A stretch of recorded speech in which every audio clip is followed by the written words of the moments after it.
Welcome to Starbound. My name's the Voice Ogre, and I'll be your narrator today. Nearly 500 supporters get early access to our stories, including brand new stories of Sunspire Academy, which I happen to do, and Freyrin and Rimiki.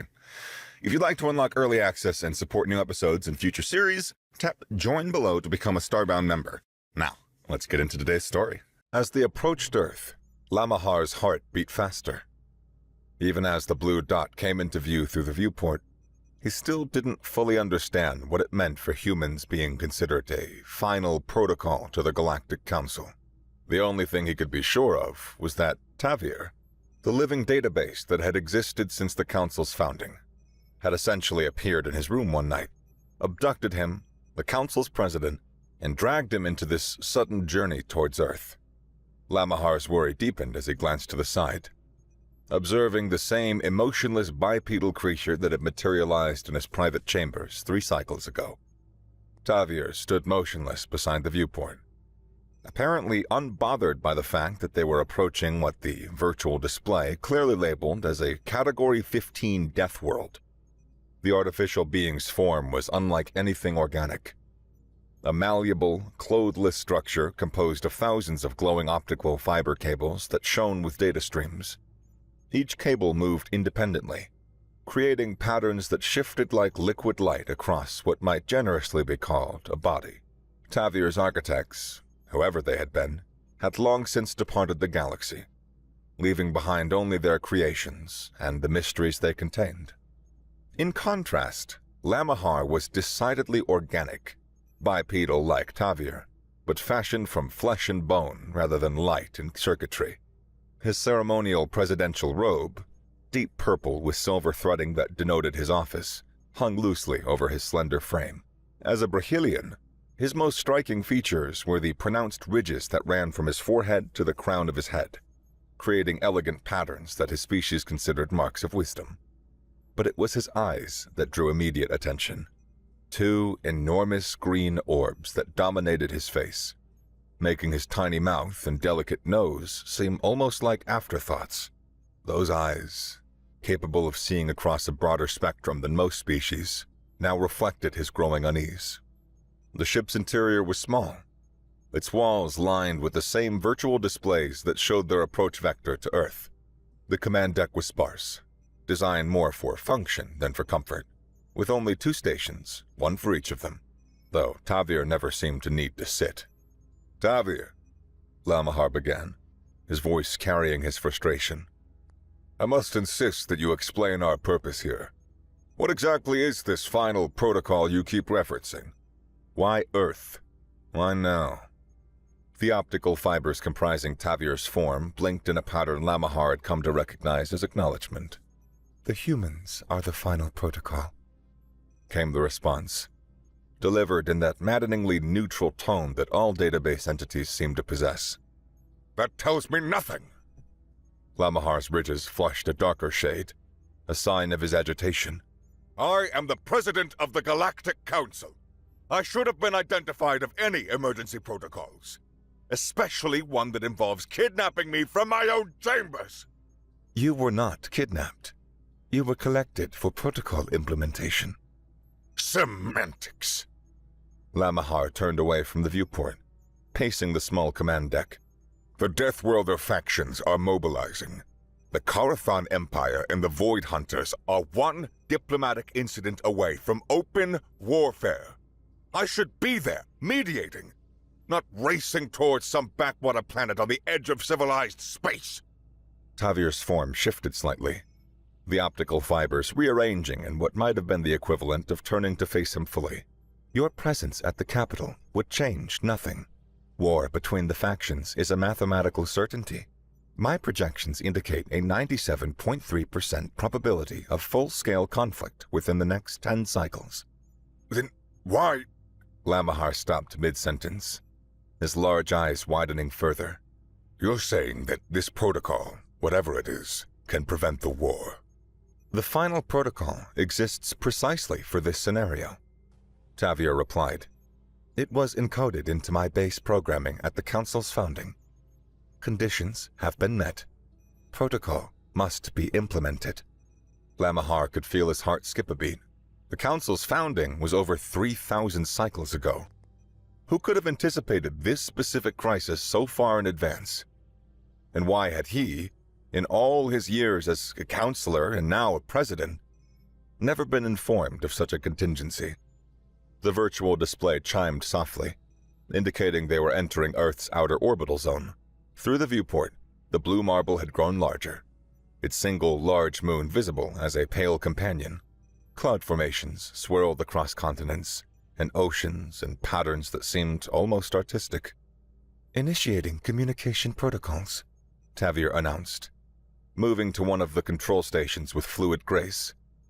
The optical fibers in its hands, if they could be called hands, interfaced directly with the ship's systems. A crackle of static filled the air before a human voice, speaking in perfectly accented Galactic standard, came to the speakers. "Unidentified vessel, this is Earth Traffic Control. State your identification and purpose."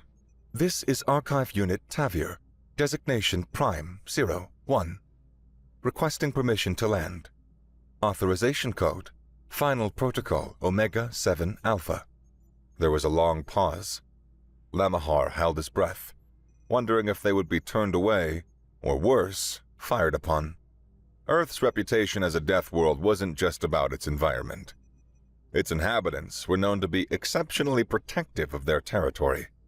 "Archive Unit Tavier, your authorization is, very old. Please stand by." Another pause. Then, "You are cleared for approach to Spaceport 1. Transmitting approach vector now. Welcome back." Welcome back? Lamahar's ridges twitched in confusion. How long had it been since Tavier visited Earth? And why did the humans seem to be expecting him? The ship began its descent, piercing the upper atmosphere with barely a tremor. Lamahar returned to the viewport, watching as the blue sky gradually darkened and the curve of the planet flattened into a landscape of impossibly dense urban development. "Tavier," he tried again, "if war is certain, how can these humans, a single species confined to one system, possibly prevent a conflict that will span half the galaxy?" "You will understand in time," Tavier replied, adjusting their trajectory slightly. "Observe." Lamahar wanted to scream at the non-answer, but his attention was caught by the view outside. They had descended through the cloud layer, and below them stretched a city unlike anything in Council space.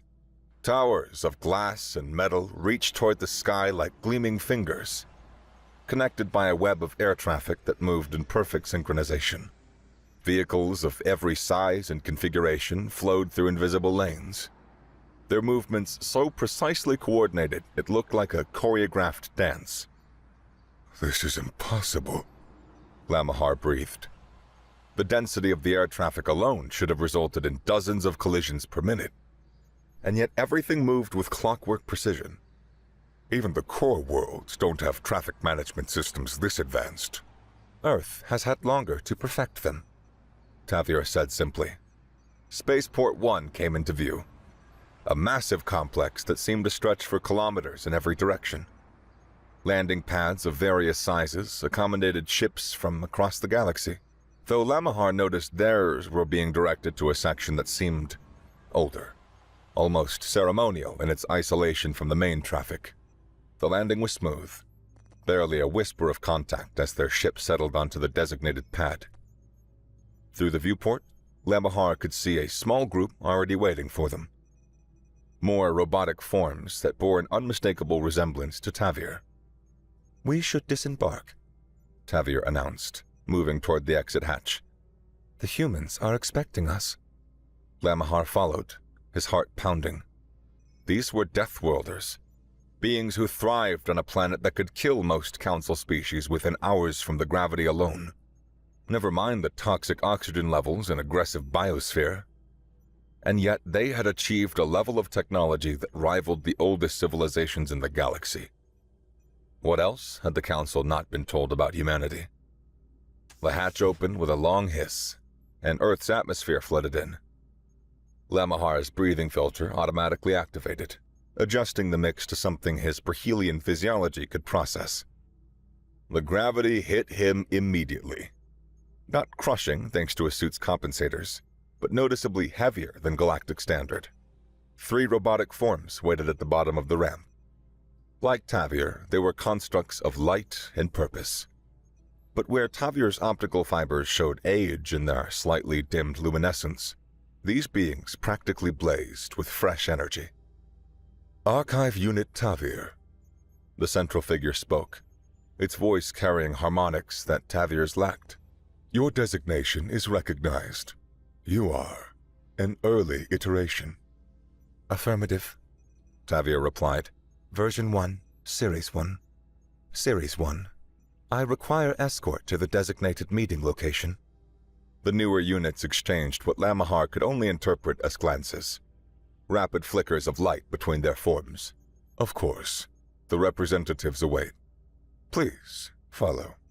As they walked across the landing pad, Lamahar noticed how the newer units moved with greater fluidity than Tavier, their optical fibers creating more complex patterns. Whatever they were, whoever had built them, the technology had clearly advanced in the intervening centuries, or perhaps longer. They were being led to a building that seemed modest compared to the towering structures visible in the distance. Its entrance was marked only by a simple symbol, a circle containing a stylized tree. The doors opened automatically, revealing an interior that was almost Spartanly simple. An elevator waited, its doors standing open like a mouth. Lamahar hesitated at the threshold, some instinct warning him that crossing it would be irreversible. "Please enter," one of the newer units said. "The garden level awaits." Garden level? Lamahar stepped inside, followed by Tavier and their escorts. The doors closed with a soft chime, and then the acceleration hit him at once. They weren't going up. They were plummeting downward at a speed that made his stomach attempt to crawl up through his throat. His eyes went wide with panic as numbers on a display showed their rapid descent. 100 meters, 200, 500, 1,000. "How deep does this go?" he gasped, gripping the wall for support. "Deep enough," one of the newer units replied. "Earth cities extend as far below as they do above, sometimes farther. 2,000 meters, 3,000. The numbers blurred past. Lamahar's mind raced with paranoid thoughts. Was this a trap? Had Tavier been compromised somehow? Why would any meeting need to take place so far underground? Finally, mercifully, the elevator began to slow. When the doors opened, Lamahar's preparation for some kind of dungeon or military facility died on his lips. Before them stretched an underground garden that defied every expectation. The ceiling, easily 50 meters above, glowed with a light that perfectly mimicked the Earth's sun. Trees, actual living trees, reached toward that false sky, their leaves rustling in a breeze that carried the scent of flowers and fresh growth.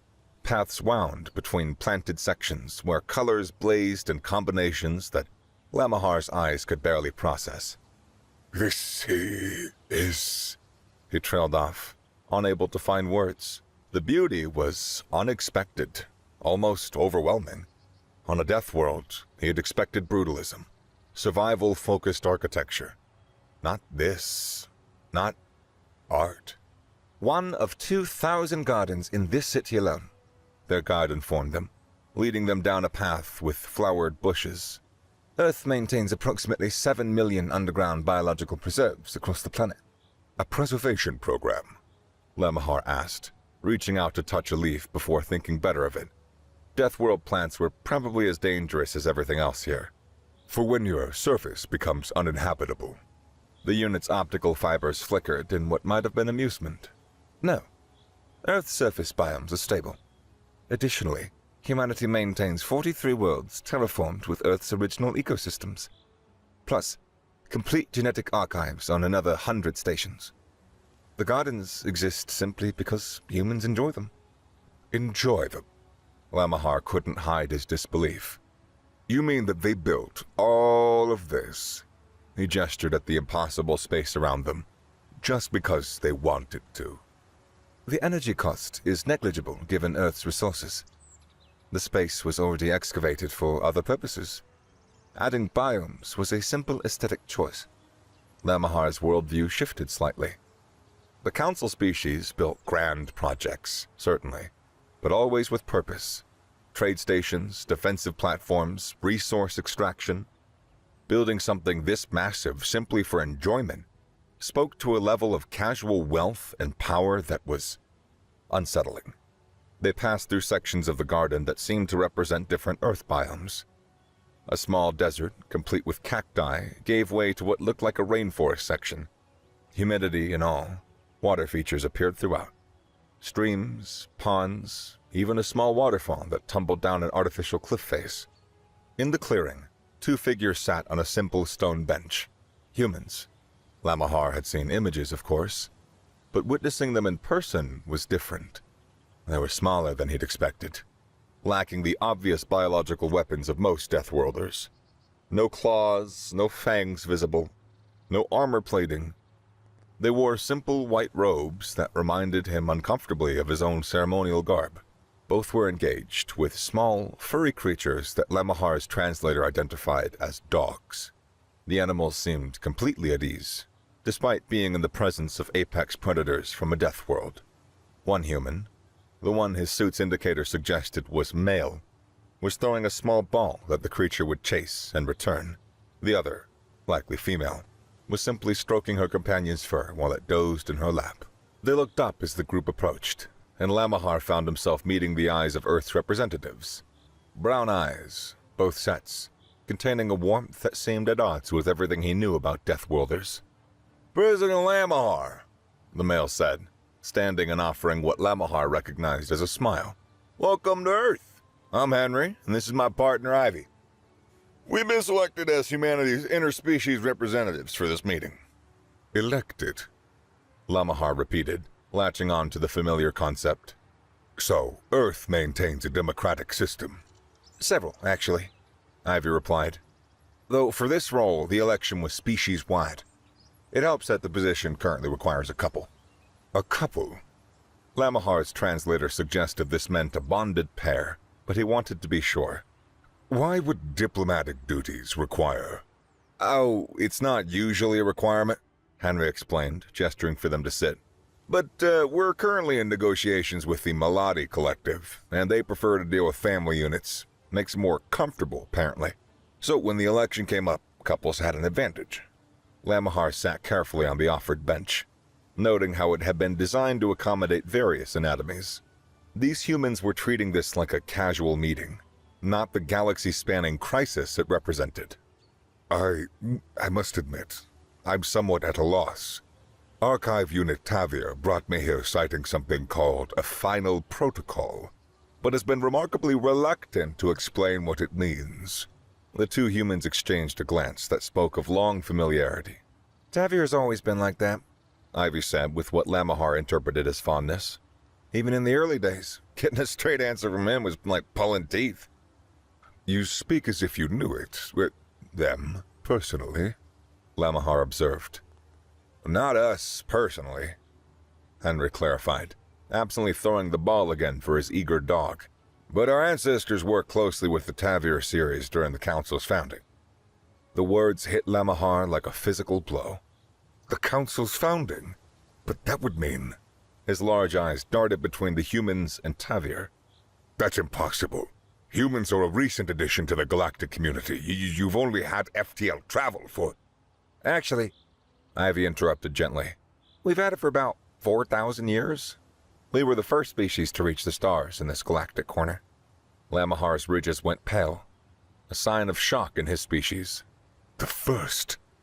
But the records, the histories—" "We helped establish the Galactic Council 3,000 years ago," Henry continued, his tone remaining conversational, despite dropping what amounted to historical bombs.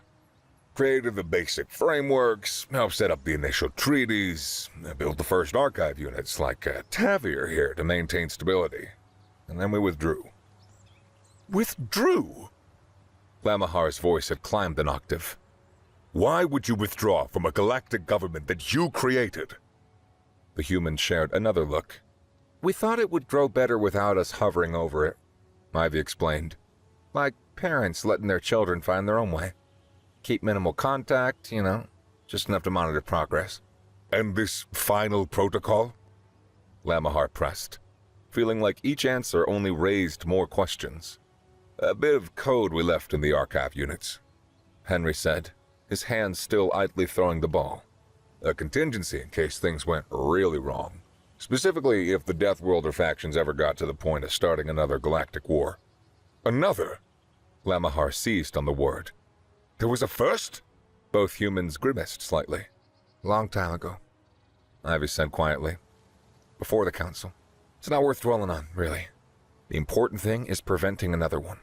And how exactly do you propose to do that?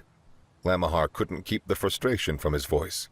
The Kalthon Empire and the Void Hunters have fleets amassed at their borders. Dozens of species are choosing sides. Even if Earth technology is more advanced than we knew, you are still one species. What could you possibly do?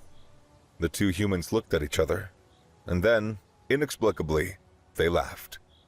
Not mocking laughter, but the kind shared between people who knew something others didn't. President Lamahar, Henry said, wiping tears from his eyes. We're gonna go up there and tell our children to stop fighting. Your children? Figuratively speaking, Ivy clarified, though her smile suggested the word wasn't chosen randomly. Every spacefaring species in this galaxy achieved FTL after us, so we've watched them all grow, and develop, and make their mistakes.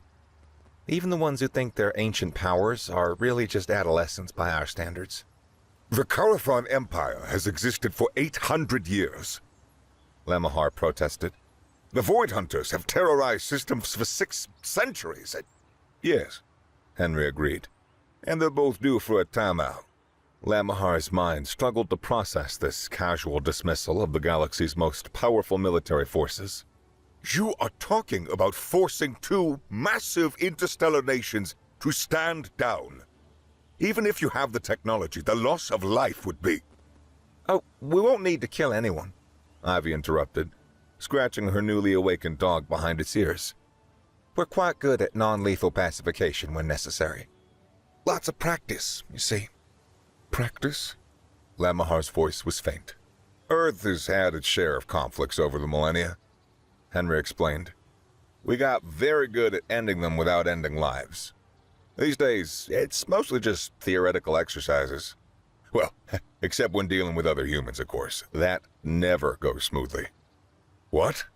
You're talking about potentially fighting both factions simultaneously, Lamahar pointed out. The combined fleets would number in the tens of thousands. 37,422 combat-capable vessels between both factions, assuming full mobilization. Tavier offered helpfully. Human defensive capabilities exceed requirements by a factor of 4. And that's without accounting for technological differences. The casual revelation of that level of military supremacy made Lamahar's head spin. Why? He asked finally. Why reveal yourselves now? Why interfere when you've stayed hidden for so long? Because that's what protocol's for, Ivy said simply. We've let the galaxy develop on its own, make its own choices, forge its own path, but we won't let it tear itself apart. Think of it as guardrails on a bridge, right? You're free to walk wherever you want, but if you try to jump off the edge, well, that's when we step in. And if they refuse to stop? Lamahar had to ask. If the factions decide to fight you as well? Henry's expression grew slightly more serious, though the warmth never left his eyes. Then they'll learn why Earth is classified as a Category 15 death world. And it's not because of our gravity or our wildlife. But honestly, I doubt it'll come to that. Most beings are reasonable when presented with sufficient incentive to be. The final protocol's final for a reason, Ivy added. It's not negotiation or a suggestion. It is simply how things are gonna be. The war isn't happening. The galaxy will remain at peace. Everything else is just details. Lamahar sat in the impossible garden, 3 kilometers below the surface of a death world. listening to two humans casually discuss preventing a galactic war the way others might discuss preventing children from fighting over toys. The strangest part was that he was beginning to believe them. So what happens now? He asked. Now, Henry said, standing and stretching. we prepare for a family reunion. It's been too long since humanity properly visited the galactic community. Time to remind everyone why the Council was founded in the first place. Not just to prevent wars, but for the mutual benefit of all sapient species. Xavier will help coordinate, Ivy added. The old protocols are still embedded in Council systems, and they'll recognize humanity's authority when we invoke them. Should make things smoother. You built back doors into the Council systems? Lamahar shouldn't have been surprised at this point, but he was. Not back doors, Henry corrected. front doors, and everyone forgot existed. There is a big difference.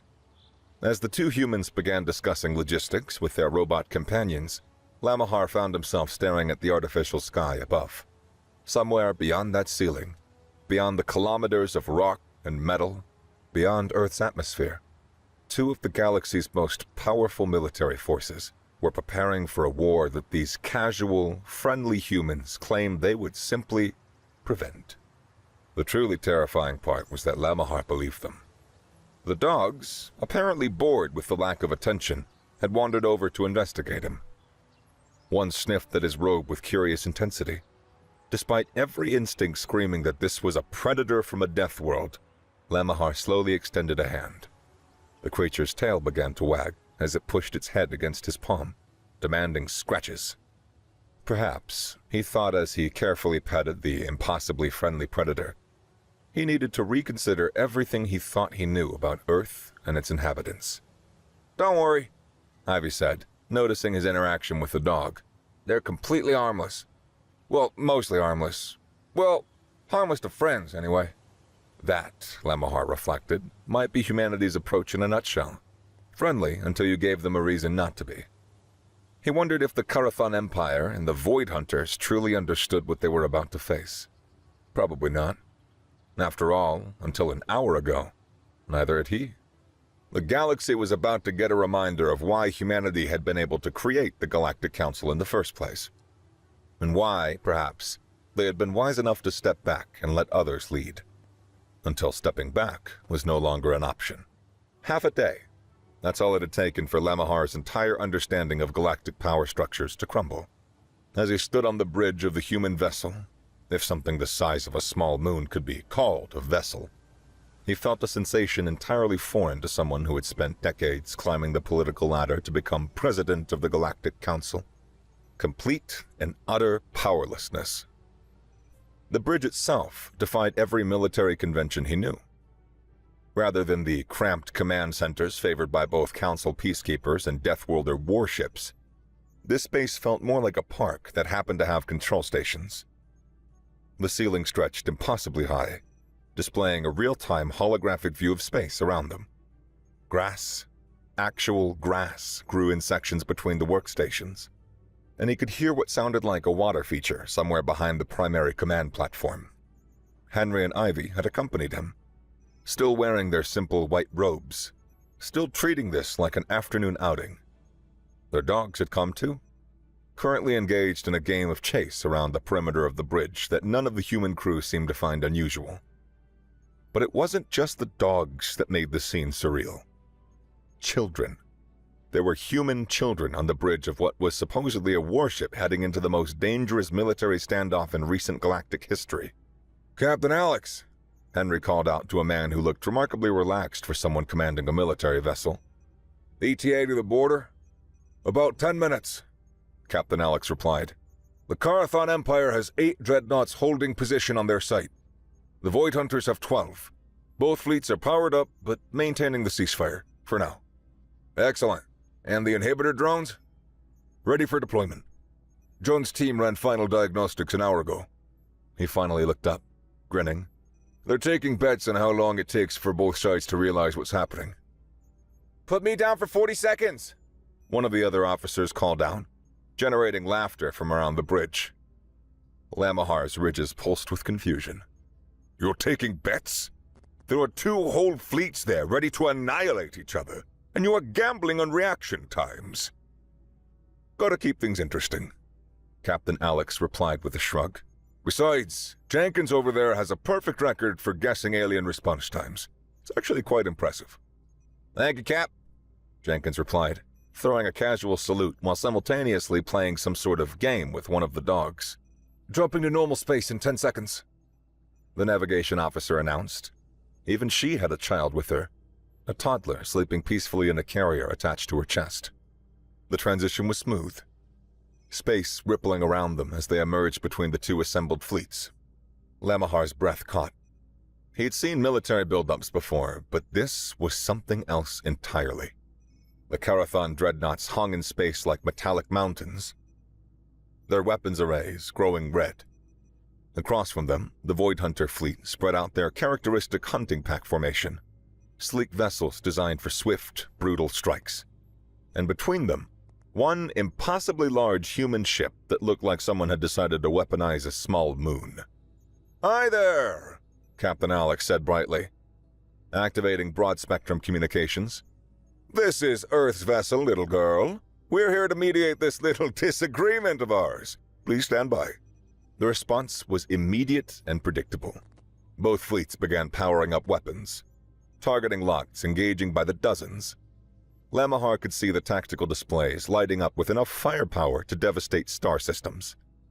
From the human ship, a cloud of something emerged. Not missiles or fighters, but tiny specks that multiplied as Lamahar watched. Hundreds became thousands, became millions, spreading out in an expanding sphere that encompassed both fleets within seconds. What are they doing? Lamahar asked, watching the tactical display in fascination. Just watch, Henry said, pointing to the screen showing the Carathon fleet. The mighty dreadnought's weapons began powering down. Not by choice. Lamahar could see the energy readings fluctuating wildly as the ship systems fought against whatever the drones were doing. One by one, engines went dark. Weapons arrays fell silent. Even life support switched to minimal backup power. 39 seconds for the Carathon, Jenkins announced. 43 seconds for the Void Hunters. Damn, I was close. On the communications array, dozens of channels lit up with incoming transmissions. Threats, demands, pleas, confusion. Captain Alex ignored them all. Ship mind, he said calmly. Please identify command vessels for both fleets and bring them aboard. Certainly, Captain Alex, a pleasant artificial voice said. Carathon flagship identified. Bloodfang. Void Hunter Alpha vessel identified. Silent Seeker. Initiating retrieval. Retrieval? Lamahar watched in awe as 2 massive tractor beams lanced out from the human ship, enveloping the command vessels of both fleets. The ships, each hundreds of feet long and bristling with now useless weapons, were drawn inexorably toward the little girl like toys being collected by a child. Bay 7 for the Carathon, Bay 9 for the Void Hunters, the shipmind announced. Shall I have security meet them? Just the usual welcome committee, Captain Alex replied. Time seemed to stretch strangely as they waited. The bridge crew continued their relaxed activities. One of the dogs had discovered Lamahar and was insistently pushing a toy against his leg, demanding he throw it. They're here, the shipmind announced after what felt like an eternity. The main view screen shifted to show a security feed from the conference room. 2 groups of aliens were being escorted in by human security personnel who looked almost comically small next to them. The Carathon delegation stood 3 meters tall, their natural armor gleaming, 2 arms crossed in what Lamahar recognized as a defensive posture. The Void Hunters were even larger, their shadowy, bipedal forms seeming to absorb light, multiple white eyes glowing with obvious fury. And then, something extraordinary happened. As the 2 groups entered the conference room and saw each other, then noticed the view of their helpless fleets through the massive windows, their postures changed. The Carathon's natural armor dulled, a sign of embarrassment in their species. The Void Hunters' shadows pulled in tight against their bodies, making them appear smaller. They looked, Lamahar realized with shock, exactly like children who had been caught doing something they knew was wrong. "Shall we?" Henry asked, gesturing toward the door. "It's time for the fun part." The fun part, as it turned out, was one of the most surreal experiences of Lamahar's life. He followed the human couple into the conference room, where the two delegations stood on opposite sides, carefully not looking at each other or the humans. "Sit," Ivy said, her tone pleasant but broking no argument. Both delegations sat immediately, despite there being no chairs designed for their anatomies. They simply lowered themselves to the floor. "Now then," Henry began, hands clasped behind his back as he paced between the two groups. "Would anyone like to explain why you thought starting a war was a good idea?" The Void Hunters violated our territory. The Carathon commander, a massive being whose translator identified as War Prince Krex, burst out. They raided 3 of our border colonies. We were reclaiming what is ours. The Void Hunter Alpha, a shadowy figure called Whisper of Death, retorted.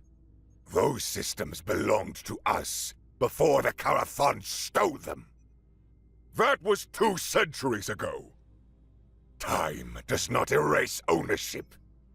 Enough, Ivy said quietly, and both aliens fell silent immediately. So let me understand this. You were about to throw away millions of lives over a border dispute that predates your great-great-great-grandparents. Both commanders looked at the floor.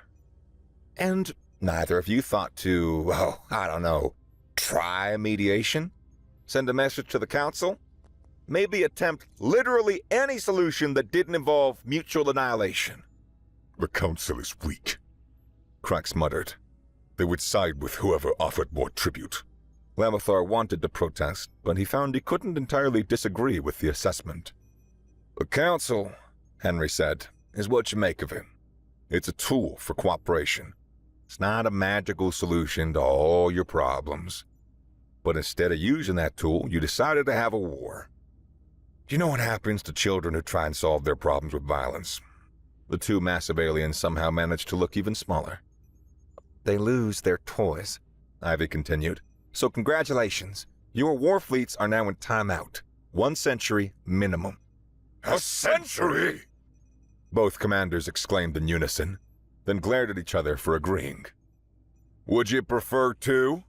Henry asked mildly. 'Cause we can do 2. But our defense! Whisper of Death protested. Other species will attack if we're defenseless. Oh, you won't be defenseless, Ivy assured them. You'll have the same protection every species under council authority has. Us. Anyone attacks you, they answer to Earth. But your days of military adventurism are over, young men, until you can prove that you're grown up enough to handle the responsibility. This is humiliating, Krex grumbled. Yes, Henry agreed cheerfully. It's supposed to be. Next time, you'll think twice before acting like hormone-addled adolescents with planet crackers. Now, Ivy pulled up a holographic display showing the disputed border regions. Let's talk about actual solutions. These 3 systems, you're going to share them. Joint colonies, equal representation, shared resources. The ship mind will drop a framework that's fair for both sides. We won't, both commanders started. You will, Henry interrupted. Because the alternative is that we make them protectorates of Earth, and nobody gets them. It's your choice. The 2 aliens exchanged glances. The first, non-hostile look they shared. Perhaps joint custody could work, Whisper of Death said slowly. If security arrangements are equitable, Krex added grudgingly. See? Ivy beamed at them like a teacher whose slow students had finally grasped the concept. Cooperation isn't that hard. The rest of the meeting proceeded with the kind of mundane detail that Lamahar had seen in thousands of council sessions. Borders were adjusted, resource-sharing agreements drafted, and cultural exchange programs mandated. The only difference was that these agreements would be enforced by the species that had just neutralized 2 entire war fleets without firing a shot. As the 2 delegations were escorted back to their now powerless flagships, Lamahar found himself alone with the humans and Tavier on the observation deck. That's it? He asked. You just grounded them. Well, that's what you do when they misbehave, Henry replied, watching through the viewport as the inhibitor drones began to dissipate. The two fleets would have power again within hours, but their weapons would remain locked for the promised century. What happens when they realize that you can't be everywhere? Lemahar had to ask. When they figure out that you are just one species with a big ship on one world? Ivy smiled. Who says we're on one world? And who says there's only one ship like this? Galaxy's a big place, President Lemahar. The implication sent a chill down Lamahar's spine. How many human ships were out there? How many hidden colonies? How deeply had they embedded themselves in galactic civilization without anyone noticing? We will arrive on Earth soon, Tavir announced, speaking for the first time in hours. We should recover our ship and return to the Council station. As they prepared to leave, Captain Alex approached. President Lamar, a word of advice? He nodded, still processing everything he'd witnessed. The Council exists because we believe the galaxy species could govern themselves better together than apart. That hasn't changed. Your job, your role, it still matters. We're just insurance, the safety net, not the main event. But I'm not really in charge, Lemahar said. It's all an illusion. Parents let their children make decisions, Captain Alex replied. Doesn't mean the children are really in charge. But eventually, if things go well, they grow up enough that the difference stops mattering. The journey back to Earth passed in relative silence. Tavia returned to its characteristic non-communication, and Lamahar was lost in thought. Everything he'd worked for, every political maneuver and careful alliance, it all seemed so small now. Yet, as hours passed and they returned to their ship, he found an unexpected peace settling over him. Yes, his power was more limited than he believed. Yes, humanity could override any decision the Council made if they deemed it necessary. But they hadn't. For 3,000 years, they'd let the galaxy find its own way, make its own mistakes, forge its own destiny. They intervened only when the alternative was catastrophe. As he traveled back home, Lamahar realized his job hadn't really changed. He still had to mediate disputes, balance interests, and guide policy. The only difference was that now he knew there was a safety net. That night, for the first time since the Death Worlder crisis began, President Lamahar slept soundly. The galaxy wasn't really his responsibility, never had been. He was just minding the store while the owners stayed politely out of sight. And if things went truly wrong, if the worst came to pass, the final protocol would activate again. Humanity would step out of the shadows, treating the warring species like the children they were, and set things right. It was humbling. It was frustrating. It was incredibly reassuring. The archives had labeled humanity Final Protocol for a reason. Now, finally, Lamahar understood why.